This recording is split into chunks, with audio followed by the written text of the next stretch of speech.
నిజామాబాద్ జిల్లా సాలూరు అంతర్జాతీయ రోడ్డుపై రైతులు బైఠాయించి ఆందోళనకు దిగారు.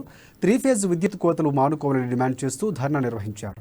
యాసంగిలో వేసిన పంటలకు మధ్యాహ్నం విద్యుత్ కోతలతో పంటలు ఎండిపోతున్నాయంటూ ఆవేదన వ్యక్తం చేశారు. అధికార పార్టీ ప్రజాప్రతినిధులు 24 గంటల కరెంటు ఇస్తున్నామన్న మాట బూటకమన్నారు. తక్షణమే కరెంటు ఇచ్చి రైతులు ఆదుకోవాలని డిమాండ్ చేశారు. రైతుల ధర్నాతో జాతీయ రహదారిపై పెద్ద ఎత్తున వాహనాలు నిలిచిపోయాయి.